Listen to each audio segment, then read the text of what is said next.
Hello friends, welcome back to another video. अब हम reaction करने वाले हैं हंसी टीवी की वीडियो पे, जिसका टाइटल है अननोन हिस्ट्री ऑफ हजरे अस्वद। देखिए, जो काबा में स्टोन फ्रॉम हेवन है, जो कि जन्नत का पत्थर है, वो हजरे अस्वद काबा के अंदर एक कोने पे लगा हुआ है।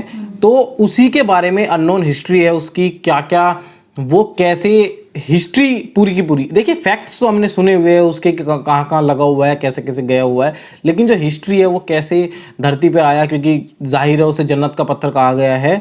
और हजरे अस्वद के बारे में हमने काबा वाली वीडियो में, बहुत सी वीडियो में देखा है, सुना है, बट हमने डेडिकेटेड वीडियो नहीं बनाई है इसके ऊपर, हजरे अस्वद के ऊपर। ये पहली वीडियो है हमारी, तो आप लोग कंप्लीट देखिएगा। अननोन हिस्ट्री ऑफ हजरे अस्वद कैसे आया है, कैसे नाजिल हुआ है, कैसे काबा के उस कोने तक वो कैसे किस तरीके से पहुंचा है, सब कुछ इस वीडियो के अंदर आपको मिलेगा। फिलहाल हम स्टार्ट करेंगे, एंड तक वीडियो देखना आप कंप्लीट, लाइक कर देना हमारे वीडियो को, कमेंट कर देना और सब्सक्राइब किए बिना मत जाना चैनल को। फिलहाल हम वीडियो को स्टार्ट करते हैं।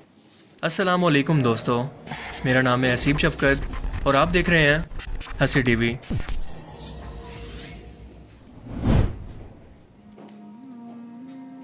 हिजरे अस्वद एक सफ़ेद याकूत था जिसे जन्नत से उतारा गया, मगर इंसानों के गुनाहों की वजह से ये स्याह हो गया।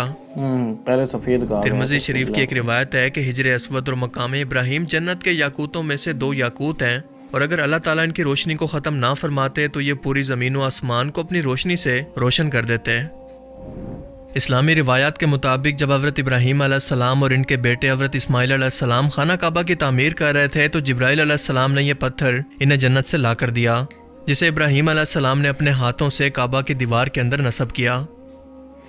सन 606 ईस्वी के अंदर जब रसूलुल्लाह सल्लल्लाहु अलैहि वसल्लम की उम्र 35 साल थी, तब सैलाब ने काबा की इमारत को सख्त नुकसान पहुंचाया और कुरैश मक्का ने इसकी दोबारा तामीर की।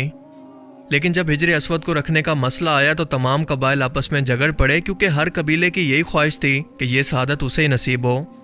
रसूलुल्लाह सल्लल्लाहु अलैहि वसल्लम ने इस झगड़े को तय करने के लिए यह तरीकाकार इख्तियार किया कि हिजरे अस्वद को एक चादर के अंदर रखा और तमाम कबीले के सरदारों से कहा कि वो इस चादर के कोनों को पकड़ कर उठाएं।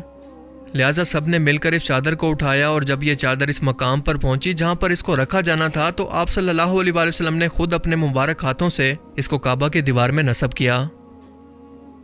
सन 64 हिजरी में जब मक्का में हज़रत ज़ुबैर बिन अवाम के बेटे अब्दुल्लाह बिन ज़ुबैर की हुकूमत थी, तो यजीद के हुक्म पर हजाज बिन यूसुफ की फौज ने काबा पर मंजीकों से पत्थर बरसाए और फिर आग लगा दी, जिससे हिजरे अस्वद के 1 से 3 टुकड़े हो गए। इसके बाद अब्बासी खलीफा मोतसम बिल्ला के दौर के अंदर सन 930 ईस्वी के अंदर एक करामती सरदार अबू ताहिर हिजरे अस्वद को उखाड़ कर अपने साथ बहरीन ले गया। यह भी बिल्कुल अब्राहा की तरह खाना काबा को तबाह करके अपना खुद का काबा बनाने की ख्वाहिश रखता था, ताकि लोग वहां पर बहरीन में इसके पास हज करने के लिए आया करें। करामती दरअसल एक फ़िरका था जो कि खुद को मुसलमान कहता था, मगर इसके अकीदे इस्लाम से बिल्कुल अलग थे, बिल्कुल इस्लाम के मुखालिफ थे। अबू ताहिर करामती एक इंतहाई जालिम इंसान था, क्योंकि इसने अचानक से खाना काबा पर हमला करके वहां मौजूद 30,000 हाजियों को कत्ल किया। काबा के अंदर अपने फौजी और घोड़ों के साथ दाखिल हुआ, काबा के आसपास मौजूद सब कुछ लूट लिया, गिलाफे काबा के टुकड़े टुकड़े करके अपने फौजियों में बांट दिए, और नशे की हालत के अंदर काबे के सामने ऊंची आवाज़ के अंदर चीखते हुए आवाज़ लगाई कि बाखुदा ये मैं हूँ, खुदा पैदा करता है और मैं मारता हूँ। इसने हाजियों का तमाम मालो असबाब लूट लिया, इनकी औरतों और बच्चों को अपने सिपाहियों के अंदर गुलाम बनाकर तकसीम कर दिया, हिजरे अस्वद को उखाड़ कर अपने साथ ले गया, मक्का के तमाम लोगों के घर बार और इनके मालो मता को लूट लिया, और यहाँ से रवाना होते वक्त ये ऐलान कर गया कि आइंदा के बाद ये हज इसके शहर में हुआ करेगा। इस जालिम शख्स ने हाजियों की लाशों को आब जमजम के कुएं के अंदर डाल दिया, जबकि जो लोग बच गए उनकी लाशों को सड़कों पर सड़ने के लिए छोड़ दिया। 23 साल तक हिजरे अस्वद इसके कब्जे में रहा।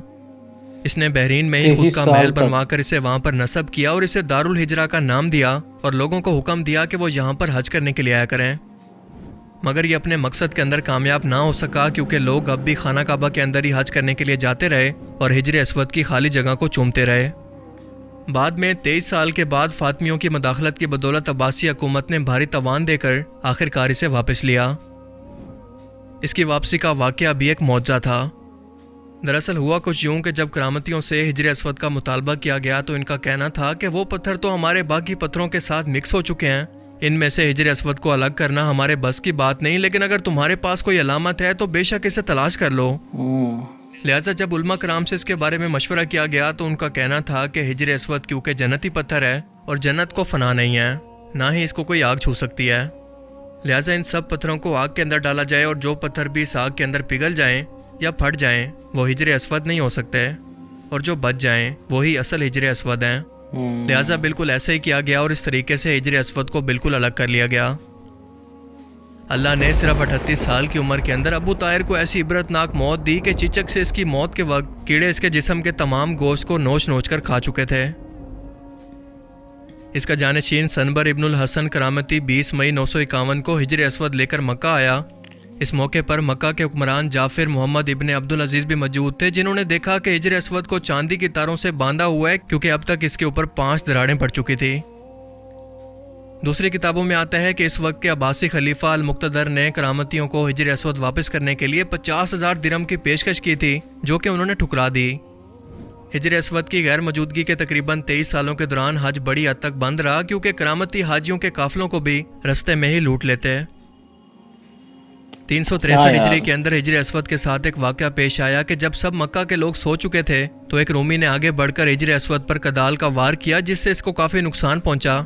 लेकिन पता चलने पर लोगों ने इसे पकड़कर कत्ल कर दिया और बाद में पता चला कि वो स्पेशल रूम से हिजर अस्वद को निकालने आया था। 990 हिजरी के अंदर भी अमीर नासिर की मौजूदगी के अंदर हिजर अस्वद को एक शख्स ने लठ से मारा, जिसे अमीर ने खुद कत्ल कर दिया। इसके बाद 1088 हिजरी, 1143 और 1155 को हिजर अस्वद को नापाक करने की और बेअत भी करने की कोशिश की गई, लेकिन सब के सब इसमें नाकाम रहे। सन 1039 हिजरी को तेज़ बारिश हुई और एक बड़ा सैलाब मस्जिद हराम के अंदर दाखिल हुआ, जिससे खाना काबा की दीवारों को नुकसान पहुंचा और मस्जिद कीचड़ से भर गया। इस सैलाब की वजह से हिजर अस्वद भी अपनी जगह से हट गया। तब सुल्तान मुराद खान ने इसकी दोबारा तामीर करवाई। इस वक्त तक हिजर अस्वद के तकरीबन 13 टुकड़े हो चुके थे, जिनको मसाले लगाकर जोड़ा गया और वापस नस्ब कर दिया गया। मुहर्रम 1351 हिजरी के अंदर अब्दुल सत्तार नामी एक अफगानी ने हिजर अस्वद का एक टुकड़ा चुरा लिया और गिलाफ काबा और काबा की सीढ़ी से थोड़ी सी चांदी चुराई। इसने अपने जुर्म का इकरार किया और इसे मौत की सज़ा सुना दी गई। रबीउस सानी में वो टुकड़ा वापस जोड़ दिया गया और 1520 में सुल्तान सुलेमान ने तख्त संभाला, जो कि सल्तनत उस्मानिया के 10वें सुल्तान थे। उन्होंने अपने दौरे हुकूमत के अंदर खाना काबा की दोबारा तामीर और इसकी तोसी का इरादा किया और इस तामीर के दौरान हिजर अस्वद के 6 टुकड़े इन वर्कट से टूट गए। अब इन मुबारक टुकड़ों का क्या करना है, ये जानने के लिए कोई टेलीफोन जैसी सहूलत तो मौजूद नहीं थी। लिहाजा इन टुकड़ों को इस्तांबुल के अंदर लाया गया कि सुल्तान से पूछा जाए कि इनका क्या करें। सुल्तान सुलेमान ने उलमा कराम के मशवरे के बाद ये हुक्म दिया कि अब अगर आप लोग इन टुकड़ों को लेकर इस्तांबुल आई गए हैं तो इन्हें यहीं पर रखें, बेशक हम इनकी हिफाजत अच्छी तरह से कर सकते हैं। लिहाजा ये टुकड़े इनके महल के अंदर रखवा दिए गए और इनकी वफात के बाद इनकी वसीयत के मुताबिक एक टुकड़ा इनके मकबरे के दाखिली दरवाजे पर लगा दिया गया, जबकि 4 टुकड़े करीब मौजूद मस्जिद सोकोलो महमद पाशा मस्जिद के अंदर लगा दिए गए, जो कि आज भी मौजूद हैं। आज भी वहीं पे लगे हुए हैं। ओके।